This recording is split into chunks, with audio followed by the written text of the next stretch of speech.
बात करेंगे तालिबान को लेकर। तालिबान ने पाकिस्तान के नाक में दम कर रखा है। टीटीपी के लड़ाके पाकिस्तानियों पर भारी पड़ रहे हैं और पाकिस्तान के कई इलाकों पर टीटीपी जो है उसने कब्जा जमा लिया है। ये जानकारी आप तक पहुंचा दे। और मुनीर की सेना अब पीछे हट रही है। हालात यहां पर ये हो चले हैं कि पाकिस्तानी सेना ने टीटीपी लड़ाकों के आगे घुटने टेक दिए हैं। शहबाज को कुर्सी जाने का खौफ सता रहा है और इसी बीच तालिबान लड़ाकों ने परमाणु कार्यक्रम में लगे 18 इंजीनियरों को भी किडनैप कर लिया है। यूरेनियम भंडार पर भी कब्जा कर लिया है। तो क्या तालिबान पाकिस्तान के एटम बम को हथियाना चाहता है? तालिबान के एटम प्लान से पाकिस्तान के साथ दुनिया भर में खौफ है। क्या होगा तालिबान का अगला कदम? इस पर दुनिया की निगाहें बनी हुई हैं। तो लगातार ये जानकारी आप तक पहुंचा रहे हैं। खैबर पख्तूनख्वा से 10 मजदूरों का अपहरण किया गया है। खैबर पख्तूनख्वा से जो है 10 मजदूरों का अपहरण किया गया जनवरी 2024 में और जून 2024 में खैबर पख्तूनख्वा से 13 मजदूरों का अपहरण किया गया।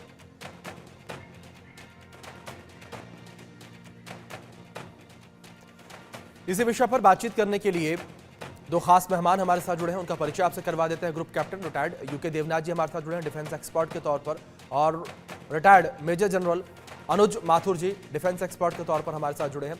अनुज जी और देवनाथ जी, आप दोनों मेहमानों का बहुत स्वागत है।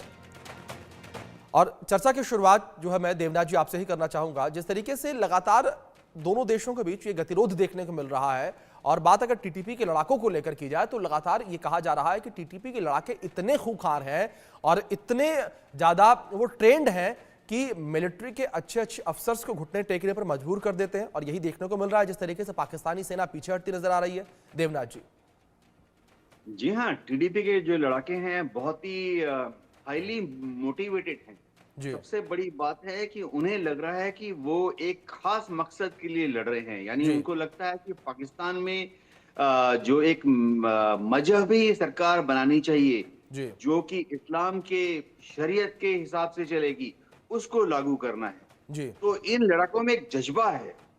एक और चीज जो है कि टीडीपी के जो लड़ाके हैं खासतौर से उसमें जो ऐसे लड़ाके जो कि जरा सीनियर हैं, 40 साल के हो गए हैं, 50 साल के हो गए हैं, उन्हें युद्ध लड़ने का अनुभव बहुत ज्यादा है।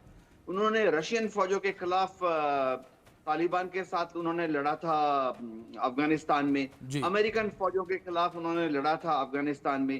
तो जमीन पर उनको जो कहते हैं ना वॉर क्राफ्ट, बैटलफील्ड में कैसे ऑपरेट करना है, उसका काफी अनुभव है। सबसे बड़ी बात है, मुझे लगता है कि फिलहाल पाकिस्तान की जो सेना है, चाहे उनके रेंजर्स हो या उनकी फ्रंटियर कांस्टेबलरी हो, उनका मोराल थोड़ा मुझे कम लग रहा है। रोज रोज जिस तरह से खबरें आई हैं, ये दिखा रहा है कि पाकिस्तान की सेना थोड़ा जमीन पर कमजोर है, मोराल लो है और शायद थोड़ा अनप्रोफेशनल कंडक्ट दिखाई दे रहा है मुझे। मैं यकीन नहीं कर सकता हूं कि एक गुरिल्ला ग्रुप है टीडीपी और पाकिस्तान की आर्मी, रेगुलर आर्मी, किस तरह से पाकिस्तान की रेगुलर आर्मी के हर रोज युद्ध भूमि से हारने की खबरें आ रही हैं। ये दर्शाता है कि शायद टीटीपी के लड़ाके जो हैं अब वो मन बना चुके हैं कि उन्हें रोज आस्ते आस्ते करके पाकिस्तान की आर्मी को कुतरना है और आस्ते आस्ते जो उनका स्ट्रेटेजिक ऑब्जेक्टिव है कि एक दिन इस्लामाबाद में या रावलपिंडी में उनका कब्जा हो जाएगा, वो उसकी तरफ बढ़ रहे हैं। बिल्कुल बिल्कुल देवनाथ जी, बिल्कुल ठीक कहा आपने। दावे तमाम जो हैं किए जाएं पाकिस्तानी आर्मी के द्वारा, लेकिन पाकिस्तानी आर्मी कहीं ना कहीं टीटीपी के आगे घुटने टेकती नजर आ रही है। अनुज माथुर जी, इन्हीं बातों के साथ मैं आपका रुख करूंगा, लेकिन इस बीच जो खबर सामने आई है अनुज जी, वो भी एक बड़ी महत्वपूर्ण है। जिस तरीके से परमाणु इंजीनियर्स जो है, वैज्ञानिक जो है, उनका अपहरण कर लिया गया। क्या मंसूबे टीटीपी के, क्या नजर आते हैं मंसूबे आपके? देखिए, मैं आपको एक बात बताऊं, परमाणु के जो साइंटिस्ट या जो भी उनके कर्मचारी हैं उनका अपहरण होना, देखिए जो देश में सबसे ज्यादा सेफ और सबसे ज्यादा बेहतरीन सुरक्षा चक्र के घेरे में जो एसेट्स होते हैं उनमें न्यूक्लियर एसेट्स या सीबीआरएन एसेट्स होते हैं। और अगर ऐसे एसेट्स में से आपके साइंटिस्ट को, वहां के कर्मचारियों को और यूरेनियम को, आप कोई गुरिल्ला ग्रुप जो कि एक डिसऑर्गेनाइज्ड आतंकवादी तो नहीं कहेंगे लेकिन डिसऑर्गेनाइज्ड आर्म्ड रिबेलियन ग्रुप है, वो चुरा करके ले जाए, ये साफ दर्शाता है कि किस प्रकार का सुरक्षा घेरा, सुरक्षा चक्र पाकिस्तान के परमाणु एसेट्स का के आसपास है। और ये पूरी दुनिया के लिए एक बहुत बड़ा खतरा है, क्योंकि इस प्रकार का अगर आपका का हालात रहेंगे तो ये वो दिन भी दूर नहीं जब इनमें से कोई ग्रुप आकर के एटम बम के ऊपर अपना कब्जा जमा लेगा और उसका जहां मन में आएगा इस्तेमाल करेगा, क्योंकि उनको पता तो है नहीं कि करना क्या है क्या नहीं करना है, और वो किसी ड्यूटी किसी उससे बाउंड नहीं है, कोई उन्होंने पैक्ट साइन किया हुआ नहीं है, वो बिल्कुल। तो ये मेरा मानना है। दूसरी बात मैं आपको बताता हूं, देखिए अभिषेक, क्या होता है कि जब सेना अपने मुख्य कार्य से हटकर बाकी जगह काम करना शुरू कर देती है, उदाहरण के लिए पाकिस्तान की जो सेना है वो राजनीति में, कूटनीति में, एडमिनिस्ट्रेशन में, दुकानदारी में, बिजनेस में, साबुन से लेकर के हवाई जहाज तक हर चीज वो बनाते हैं। तो ऐसी बिजनेस ओरिएंटेड जो जो जो सेना है उसका नेचुरली लीडरशिप की तरफ ध्यान कम होता है और वो अपना प्रोफेशनल टच धीरे धीरे खोती चली जा रही है। ये बात आपको समझनी पड़ेगी। और तीसरी बात मैं बताता हूं कि अब क्या है कि इस परिस्थिति का लाभ उठा रहा है कौन? टीटीपी। उसके तरीका यह है काम उनके काम करने का, उनको मालूम है कि ग्राउंड लेवल के ऊपर कहीं ना कहीं जूनियर लीडरशिप में कोई कमी है। इनके जो बड़े अधिकारी हैं सेना के, वो उनका मकसद पैसा इकट्ठा करना है, और टीटीपी को ये कहीं ना कहीं लग रहा है अभिषेक कि पैसा जो है वो पाकिस्तान की सेना की ताकत है, जो पाकिस्तान की सेना पैसा बनाती है, और इसीलिए उन्होंने ये निर्णय किया है कि इस प्रकार के एसेट्स के ऊपर और पाकिस्तान आर्मी के वो इकोनॉमी जो फाइनेंस जनरेटिंग प्रोजेक्ट्स हैं उनके ऊपर हमला वो आने वाले समय में करेंगे। आपने सुना होगा उन्होंने कहा है लोगों से कि कोई किसी प्रकार का इनके शेयर हैं उनको बेचें, इससे सामान ना खरीदें, इसका बॉयकॉट करें। तो ये उनका क्लियर कट मकसद है अभिषेक कि वो पाकिस्तान आर्मी के इकोनॉमिक एसेट्स के ऊपर अटैक करके और उनको कमजोर बनाने की कोशिश करेंगे। बिल्कुल बिल्कुल अनुज जी। देवनाथ जी, मैं आपका रुख करूंगा और आपसे समझना चाहूंगा कि पूरे विश्व भर के लिए और खास तौर पर पाकिस्तान के लिए कितना बड़ा खतरा यहां पर रहने वाला है अगर परमाणु हथियार लग जाते हैं टीटीपी लड़ाकों के हाथ? तो 2 साल पहले सीआईए ने एक आंकलन किया था जिसमें सीआईए की रिपोर्ट ने कहा था कि रीजनेबली गुड चांसेस हैं, यानी काफी चांसेस हैं कि पाकिस्तान के न्यूक्लियर हथियार या जो संशोधित न्यूक्लियर भंडारण है वो हाई ग्रेड का जो यूरेनियम है वो आतंकवादियों के हाथ में आ जाए। और उसके बाद ऐसी भी रिपोर्ट्स आई थी कि अमेरिका ने पाकिस्तान आर्मी को प्रपोजल दिया था कि अमेरिका अपने सिक्योरिटी ट्रुप्स को, स्पेशल ट्रुप्स को भेजेगा पाकिस्तान, ताकि वो पाकिस्तान के जो न्यूक्लियर हथियार हैं या जो यूरेनियम के जो एनरिच्ड यूरेनियम है 90% एनरिच्ड यूरेनियम, उसको सुरक्षित रखेगा अमेरिकन ट्रुप्स। लेकिन पाकिस्तान की आर्मी ने अमेरिका के इस प्रपोजल को खारिज कर दिया और पाकिस्तान की आर्मी ने तुरंत एक स्टेटमेंट, आईएसपीआर ने एक स्टेटमेंट इशू किया कि पाकिस्तान के न्यूक्लियर हथियार सेफ हाथ में हैं और पाकिस्तान की फौज उसको अच्छी तरह से देखभाल कर रही है। गौरतलब बात है कि ज्यादातर न्यूक्लियर हथियार जो हैं पाकिस्तान आर्मी के या पाकिस्तान के फौज के, वो पाकिस्तान एयरफोर्स बेसिस में रखे गए हैं, क्योंकि पाकिस्तान के एयरफोर्स बेसिस को रिलेटिवली सेफ माना जाता है। हर एयरफोर्स बेस के बाहर पाकिस्तान आर्मी ने अपने स्पेशल कमांडोज को लगाया हुआ है, पेरीमीटर सिक्योरिटी दी हुई है। सबसे बड़ी बात है कि पाकिस्तान के ज्यादातर एयरफोर्स बेसिस में अंडरग्राउंड भंडारण क्षमता है जिसमें वो अपने स्पेशल वेपन्स को रखते हैं। वहीं पर पाकिस्तान आर्मी ने अपने न्यूक्लियर हथियारों को भी रखा हुआ है। लेकिन कब, कैसे, कहां, किसके द्वारा क्या कर दिया जाता है, इसके बारे में अभी भी सबको शक है। तो पाकिस्तान को बहुत केयरफुल रहना पड़ेगा, भारत सरकार को भी बहुत केयरफुल रहना पड़ेगा।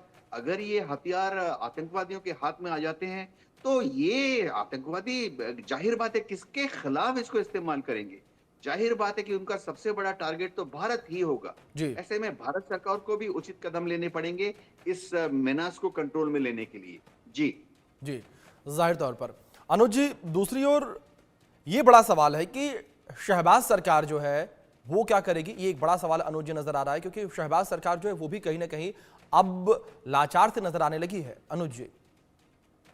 अभिषेक, शहबाज सरकार, देखिए शहबाज सरकार सिर्फ वही कर सकती है जो कि उनकी आर्मी चाहे। आप देखें किस प्रकार से शहबाज को सरकार बनाने दी गई, किस प्रकार से इलेक्शंस को मैनिपुलेट किया गया, कि जग जाहिर है, इसमें कोई किसी को कहने की आवश्यकता नहीं है। और वो सब इसीलिए हुआ कि कहीं ना कहीं उनकी आर्म्ड फोर्सेस, आर्मी जो चाहती थी कि वो इमरान खान को आगे सत्ता में कंटिन्यू कर दे। अब शहबाज सरकार की समस्या क्या है?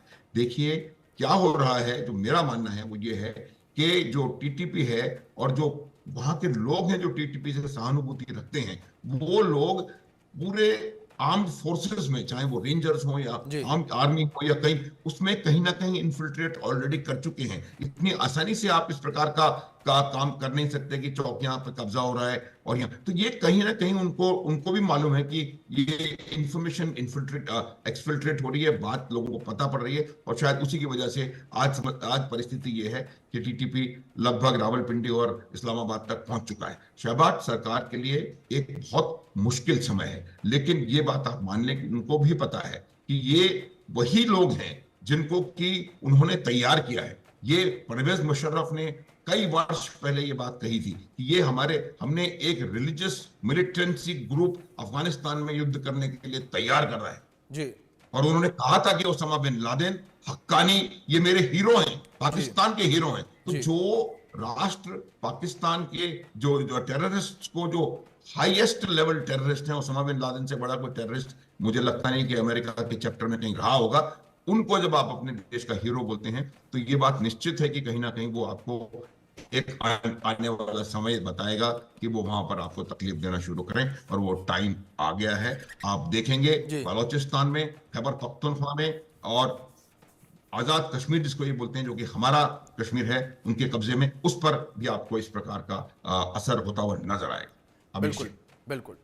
देवनाथ जी, दूसरी ओर जिस तरीके से लगातार पाकिस्तान ये कहता रहता है कि अफगानिस्तान जो है वो अपनी सरजमी दे रहा है टीटीपी के लोगों को, टीटीपी के लड़ाकों को रहने के लिए, और टीटीपी के लड़ाके अफगानिस्तान में रहकर पाकिस्तान आते हैं, पाकिस्तान पर हमला करते हैं और पाकिस्तान को नुकसान पहुंचाते हैं।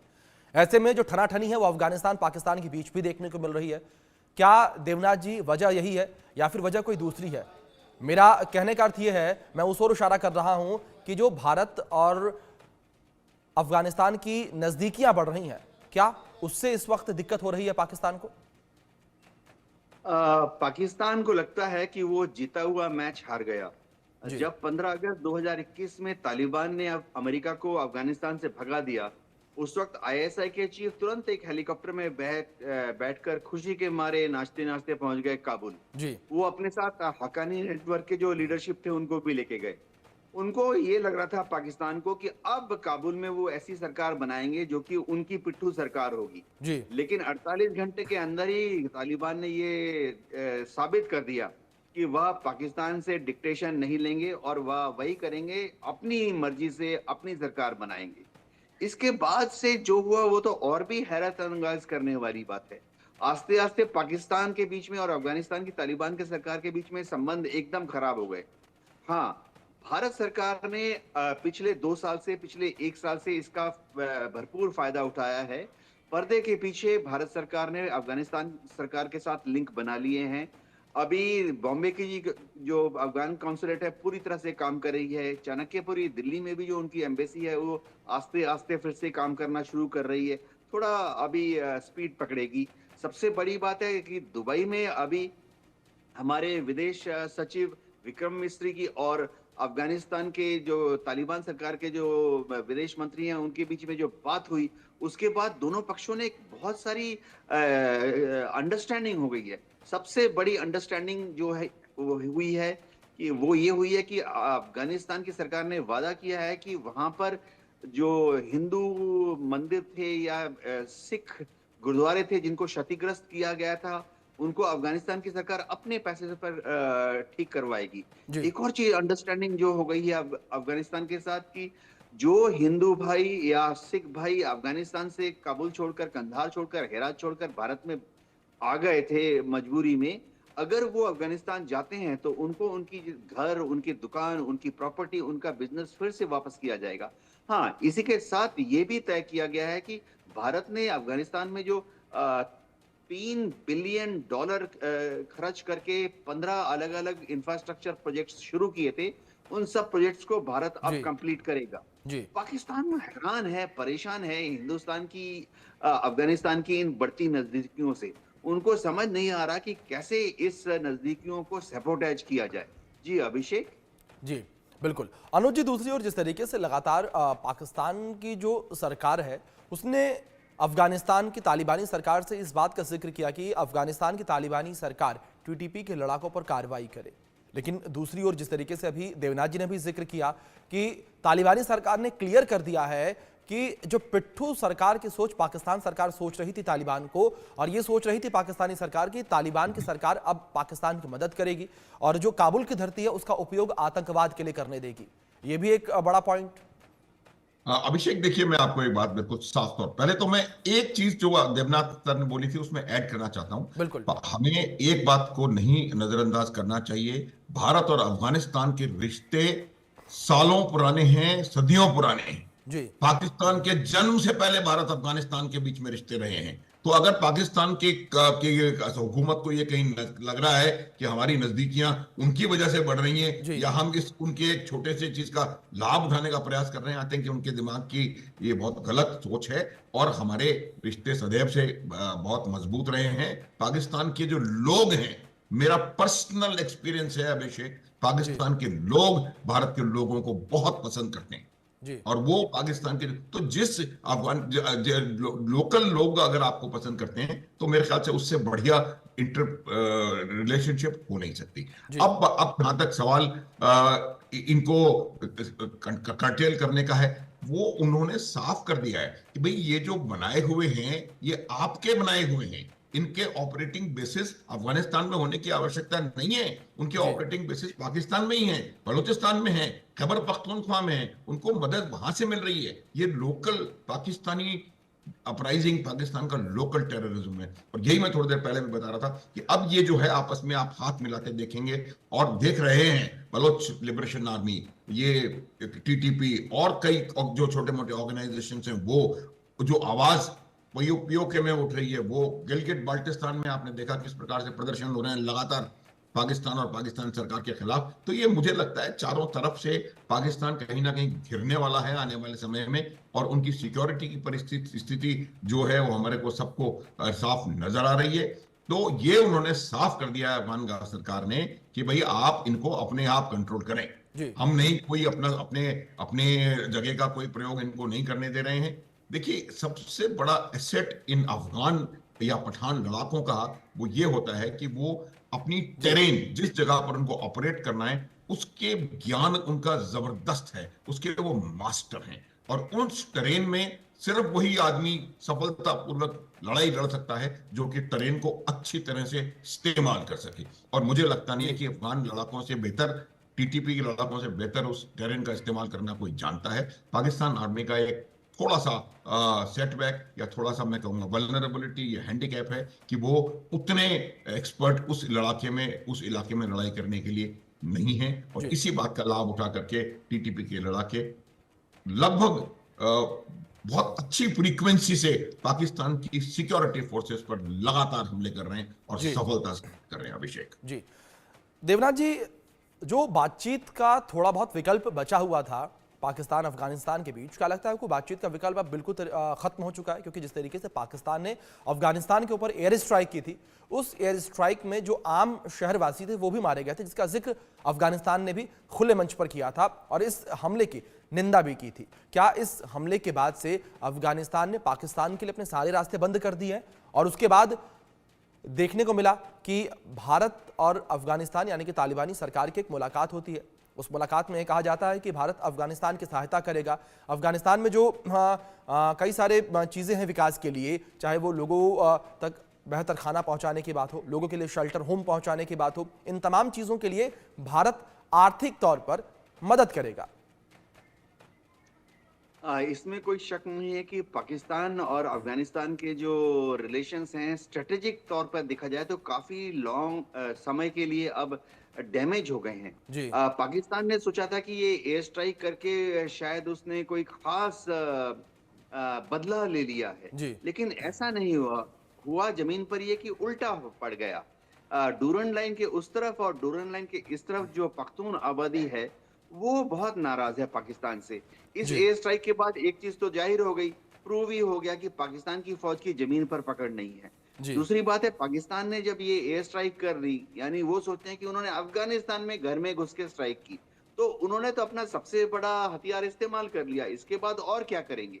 इसके बाद इससे और कुछ दूसरा रास्ता पाकिस्तान के हाथ में बचा नहीं। तालिबान की जो सरकार है उसने भी इसको अपना कह सकते हैं कि प्रेस्टीज का इशू बन गया। तालिबान की सरकार ने भी शायद जो बातचीत का लास्ट थोड़ा बहुत आशा था उसको भी खारिज कर दिया है। पहले पहले क्या होता था कि दुबई में या सऊदी में वो इनवाइट कर लेते थे पाकिस्तान के मिलिट्री लीडर्स को, और अब तालिबान के लीडर्स को भी दुबई में या सऊदी में बुला लेते थे और वहां बुलाकर उभय पक्ष को आमने सामने बिठाकर समझा देते थे। दुबई में सऊदी में होता ये था कि उभय पक्ष के जो लीडर्स थे उनको काफी सारे डॉलर्स यूरो दे दिए जाते थे कि आप लोग आपस में जो झगड़ा है उसको बैठकर यहीं पर निपटा लो और खुशी खुशी वापस चले जाओ, आपस में लड़ाई मत करो। लेकिन अब तो सऊदी और कतार, दुबई सब लोग परेशान हैं, यूएई भी परेशान है कि इन दोनों मुल्कों, खासतौर से पाकिस्तान को किस तरह से समझाया जाए कि थोड़ा मैच्योर यानी सोफिस्टिकेटेड बिहेवियर करो। बिल्कुल। पाकिस्तान की दिक्कत है कि वो हर चीज का इलाज डंडे से ढूंढते हैं, क्योंकि कभी भी उनको सक्सेस नहीं दिला पाएगा। अभी भी देवनाथ जी, जहां तक आपने जिक्र किया, कहीं ना कहीं ये भी देखने को लगा कि पाकिस्तान ये सोच रहा था कि उसकी वाहवाही होगी पूरे विश्व में, जिस तरीके से भारत ने उसके ऊपर एयर स्ट्राइक की थी, उसके बाद भारत की जो वाहवाही हुई थी, और शायद इसी गलतफहमी में पाकिस्तान रह गया जिसका खामियाजा उसे भुगतना पड़ रहा है। दोनों देशों के बीच तनाव की स्थिति लगातार बनी हुई है। अब देखना यहाँ पर यह रहेगा कि तनाव की स्थिति खत्म कहाँ जाकर होती है और गतिरोध कहाँ जाकर खत्म होता है। आप दोनों का बहुत शुक्रिया जुड़ने के लिए और अपना कीमती वक्त